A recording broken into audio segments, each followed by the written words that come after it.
Hey readers, welcome to our final online readers workshop.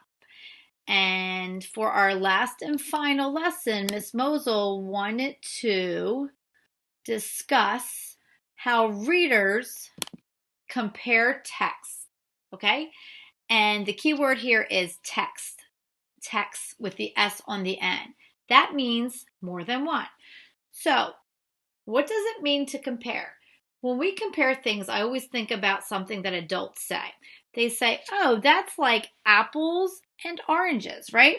Two completely different fruits, but you're able to find the similarities between the two when you compare them. We, as readers, do the same thing with stories or texts, okay? When do we do something like that? Well, the first thing that comes to my mind is as you're getting older, you're going to be asked to do research projects, and you're going to pick a very large topic and have to read multiple books or multiple texts about that topic. And then you're going to have to compare them, right? Find similarities between the books, even though they're completely different books. You're going to have to find the similarities between the two. Or more than two. How do you do that? Well, there's a process, and Miss Mozol is going to teach you that today, readers. Okay, the first step in the process is to look at your first text. We'll call it text A, whatever that text would be. And then you're going to list details. That comes from your reading voice. And then you may want to, in parentheses, list some thoughts that you're having. Thinking voice. All right. Then you're going to read another text, another book, and you're going to list details from your reading voice and thoughts from your thinking voice. All right. That's part of the process. To continue with the process and keep the process organized, we want to use, yep, you guessed it, a graphic organizer. Okay. We've used them in almost all of our lessons. Helps us keep our thoughts and details straight. Ms. Mozol thought this organizer would work best for comparing text. It kind of looks like a tic-tac-toe board, right? It's really called a T-chart, but Ms. Mozol added some boxes to kind of keep our details and thoughts organized.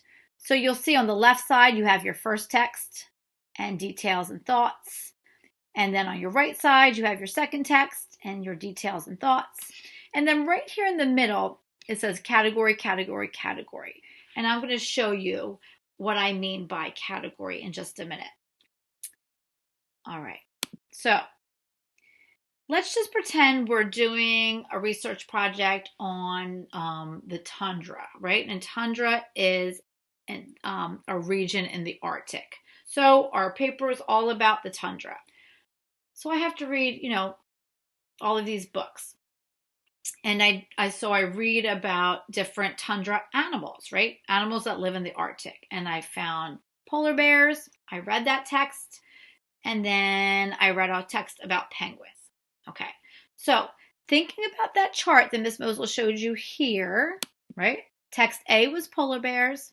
Text B is penguins. And then if you look here, we have category, category, category. So after you read the two texts, you'll go back and say, all right, what categories do I want to list details and thoughts about? Well, I narrowed it down to habitat or home, right? Movement and bodies. Okay?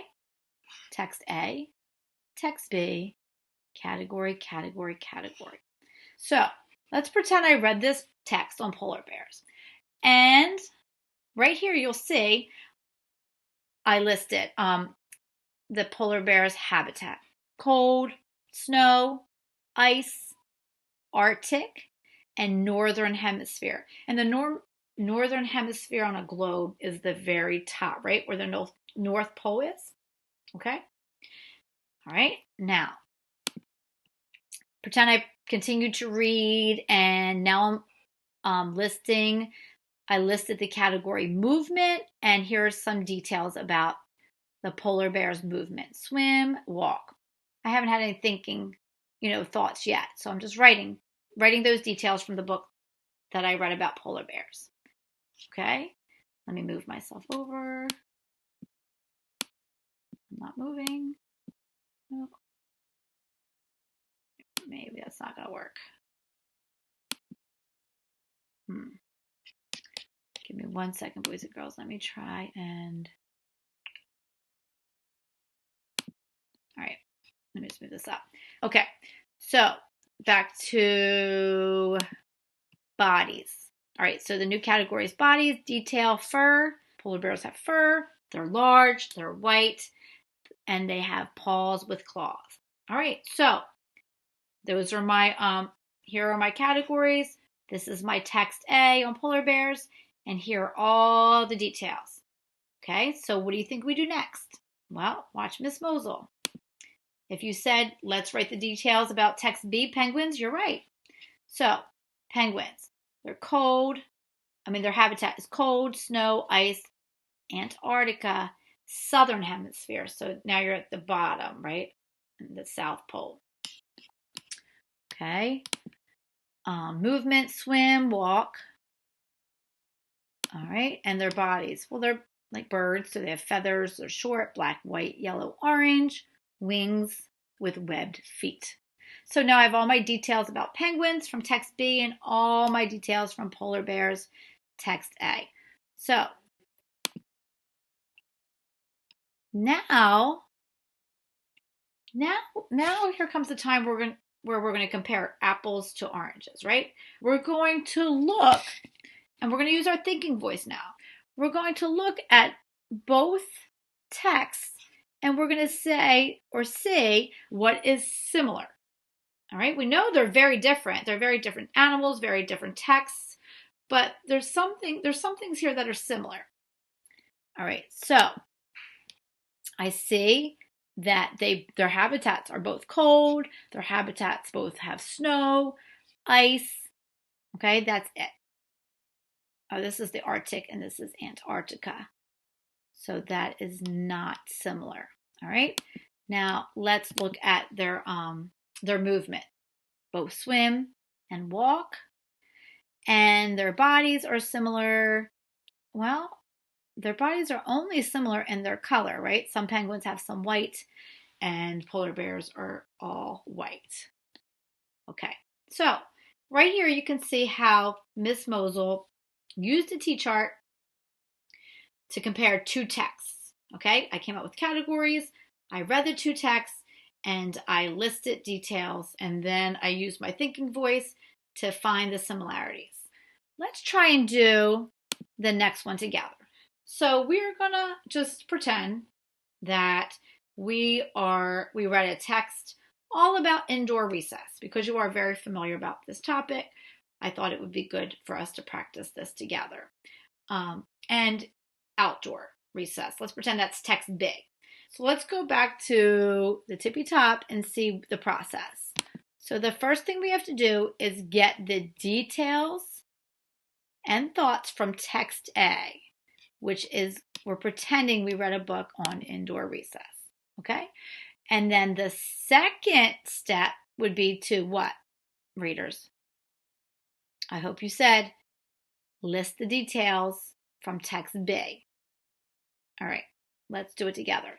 So if you have paper and pencil right there, I want you to just jot down some details that come from, pretend you're using your reading voice, that come from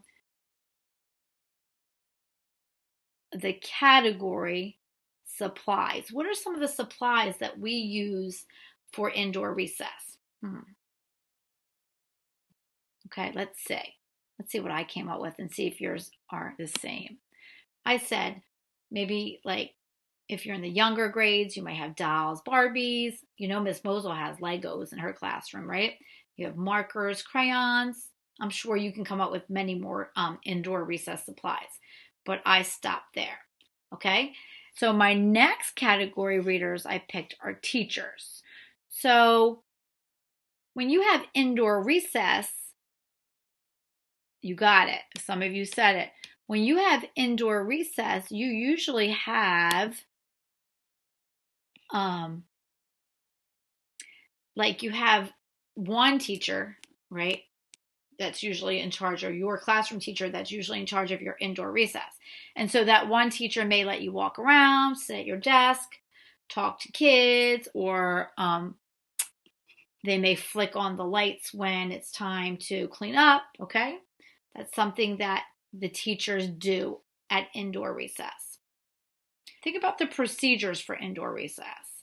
Like, what are you allowed to do, or what are the steps in having your indoor recess? Now, again, we're just pretending. We're pretending we read a book about it. So go ahead and jot some procedures that you remember from the school year if we had indoor recess. What were some of the rules and procedures? Okay, I came up with walk in the classroom, right? Sit down on the floor or chairs, put the toys away, put the games away. Okay. All right, so now what's our next step? What's the next step in the process? Yes, if you thought or you said list the details from text B, you were right. So again, pretend we're reading this book about outdoor recess, okay? We're using our reading voice, and now we're getting ready to list all the details that fit under our categories: supplies, teachers, procedures for text B, outdoor recess. All right, let's think. What are some of the supplies that we have when we go outside for recess? Well, I thought about our school, and I thought about, when I was a kid, some of the supplies that we had were jump ropes, balls, kickballs, football, sidewalk chalk, right? Okay. So now think about, when you go outside for recess, there's usually more than one teacher. There are multiple teachers. So let's say they walk around, they sit on the bench, they talk to kids, they talk to other adults on duty, they blow the whistle. So those are some of the things that teachers do when they're outside at recess. Okay. What are some of the procedures? What are some of the rules that you have to follow when you go outside? Think about that for a minute. Okay, it's been a long time, but you have to walk to the playground. You have to wear a coat if it's cold. You can run around the playground. We have to line up by class, right? And if we did bring any toys, you have to gather them and bring them back into the building. Okay? So those are some of the details from text A, right? And text B. Okay, so now it's time for apple and oranges, right? We have two very different texts, indoor recess, outdoor recess, but now we have to compare them and find what is similar.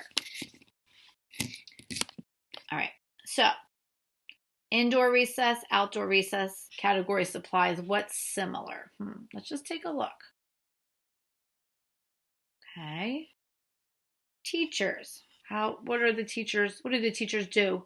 Indoor versus outdoor. Okay, walk around, sit on the bench, sit at the desk. Okay, talk to kids. All right, procedures and rules. Walk to classroom, walk to playground. Just take a look. Okay. All right, so that I was just using my thinking voice there.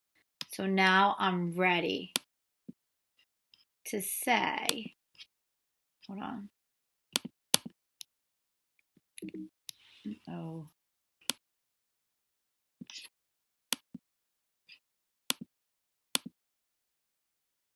Okay, so looking at this, I want you to jot down for Miss Mozol so you can share with me on Wednesday what are the similarities between indoor recess and outdoor recess with the supplies,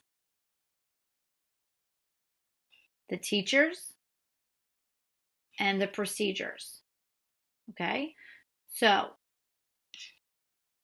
you may want to pause this right now and just jot down quickly, make the T-chart, rewrite the details and maybe highlight the similarities. or just take notes, but be ready to share what is similar between all of these categories and the two texts. Now, if you get that done, I'm going to challenge you to go one step further. And in that challenge, I've put two other categories on this PowerPoint. I said games and friends. So I want you to now compare two different texts, indoor recess, outdoor recess, and find the similarities in the games that you play inside and outside, and what you do with your friends inside and outside. And be ready to share that with me on Wednesday. Okay? So readers, I hope you learned a little bit about comparing, how readers compare texts, and that you know that there is a process.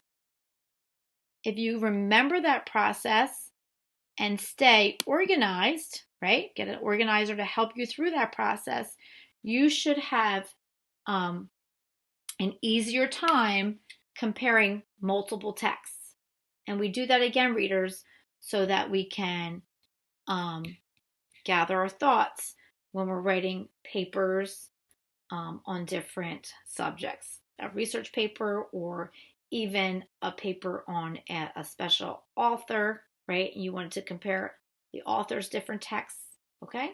So I will see you on Wednesday at Zoom and we will talk about this further. Have a great day.